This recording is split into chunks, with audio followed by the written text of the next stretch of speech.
Hey guys, let's talk. Bandai has just released the ban list a couple of days ago. I think, in my opinion, it is a pretty good ban list. It dealt with a lot of issues that we have in the Dragon Ball Super card game. However, there are some misses, and one of them, it's pretty big. Of course, from the title of the video, you know that I'm going to talk about Mecha Frieza and how Bandai dealt with that card. And of course, I also know that whatever I say here, nothing is going to change. Everything is going to stay the same. If Get Out of Rivia, it's the Witcher, then I am the bitcher. However, I do think the issue it's pretty interesting to talk about, and if Bandai doesn't change its philosophy on how it handles its ban list, we are gonna have the same problems in the future. And I kinda wanna talk about it. So, see you guys after the short intro.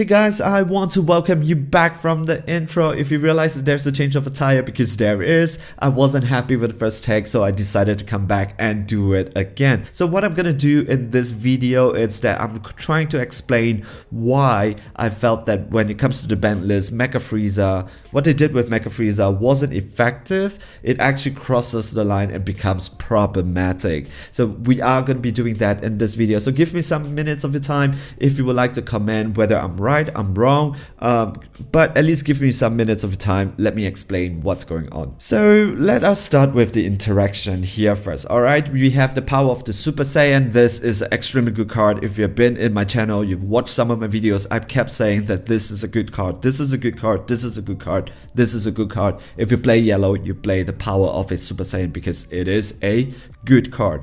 Imagine the power of the Super Saiyan. You just play it, you tap one of their cards down, you draw a card. This don't need any energy interaction, and then you tap 2, you play Bergamo Ferocious Raw, you play him, you have a 20k on board, you tap 2 of your opponent's energy down, then you activate Universe Knight as Zambo, draw 2 cards, and because you tap all your opponent's energy down, because 2 energy, it's actually a Lord, and you go into a deck and you find a Chapo or a Bergamo Fatal Rampage, and then you play it. Now with this interaction, you actually cost 4 energy, you have a net gain of 1+1 hand size, you tap 3 of your opponent cards down, whether defensive, offensively, this is really good, including 1 unison and 2 of their energy. If they try to use their energy for defensive purposes, you tap it down, you kind of make sure that they cannot defend themselves. If they want to use their 2 energy for offensive purposes to extend their play, they cannot do that anymore also. And now you have a 20k on board, 19k dual attacker on board.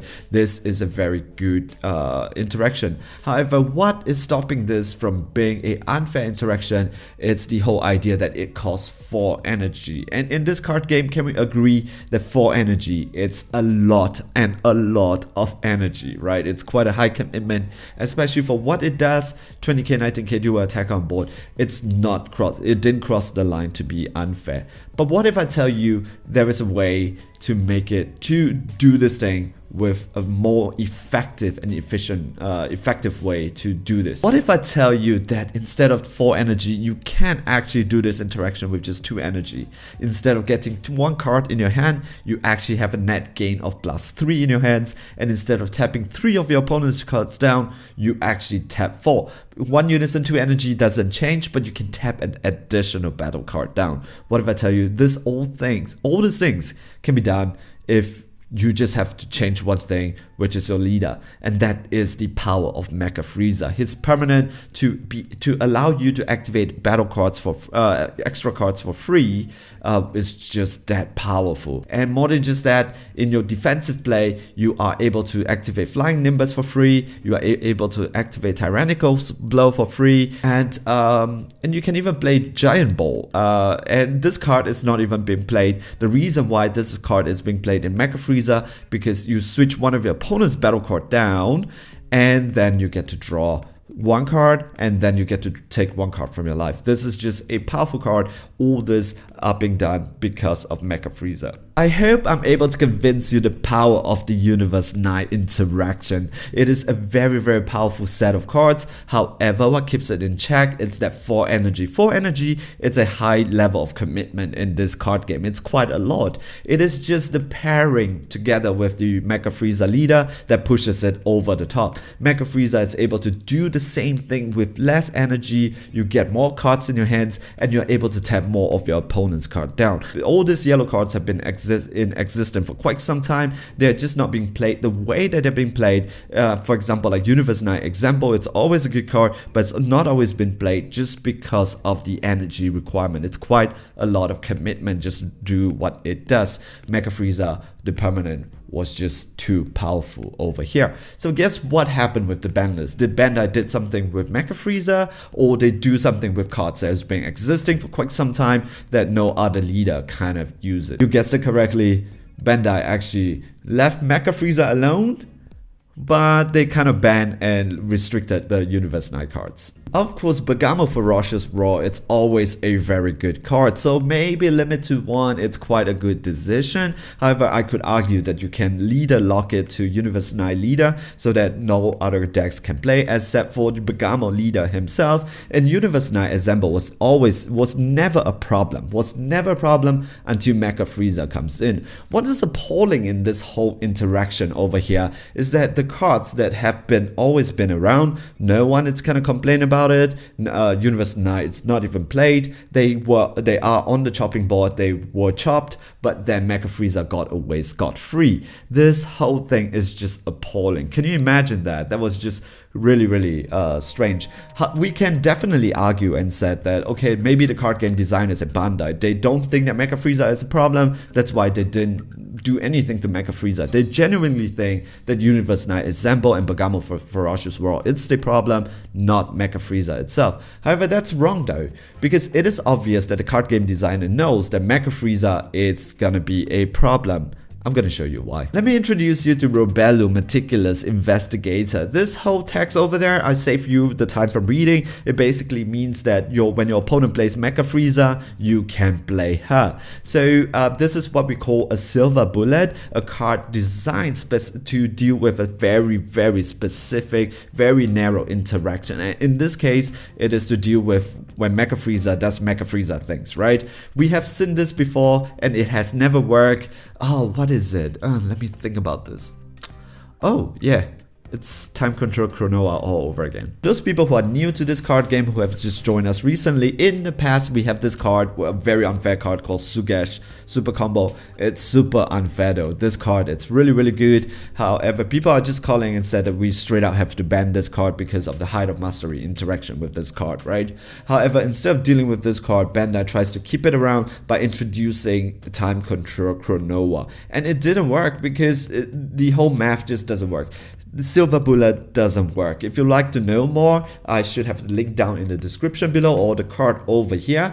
I went deep down into the math of why it is always more disadvantage for you to play Time Control Konoha or silver bullet than the person playing Sugesh. And in the end, they decided to just ban the card. And Time Control Konoha is still in the card game, but nobody plays it because this card itself does nothing if your opponent doesn't play Sugesh. Robelu Super Combo actually hurts more than it helps. Number one, it takes up space in your sideboard. In the best of one, you forget it. In 15 cards for sideboard, you have to make sure that you make some space just for one interaction against one deck. You won't have it in game one because it's in your sideboard, and it takes up crucial space in your main deck. Even if you side in, you have to remove some cards from it, and you need to draw into it. Mecha Frieza's part, it's a permanent on the leader. That means consistently your opponent is gonna activate it. However, for you, you have to make sure that you have it in your hand. And what do you prefer? Do you prefer in your hand some vital game pieces that helps you for your game instead of a silver bullet that draws you only 2 cards? Yes, correct. This does not stop your opponent from doing Mecha Frieza thing. It just lets you draw 2 cards if your opponent do Mecha Frieza thing. And it is a once per turn effect versus Mecha Frieza that does not have any limit. You heard me correctly, the permanent for Mecha Frieza does not have a once per turn effect, but Robelu has a once per turn effect. And it only draws you 2 cards, it doesn't stop your opponent from doing Mecha Frieza stuff. And a card, and it comes into play in rest mode. You want to play a card in rest mode against your opponent, good luck to you. This is not gonna work, especially against Mecha Frieza. It's basically GG. I hope by now I managed to convince you on the following things, right? Number one, the first one is that the Universe Night cards were always good, but they were never problematic. And number two, that the card game designers kind of knew that Mecha Frieza it's a little bit problematic. That's why they designed a silver bullet for it. And number three, that a silver bullet like Roblox just doesn't work because it just doesn't work. The math just doesn't add up. It just doesn't work. So now backs the question, why was Universe Night hit? Why was Roblox created? This whole time control Chronoa thing all over again, and why Mecha Frieza wasn't even touched at all.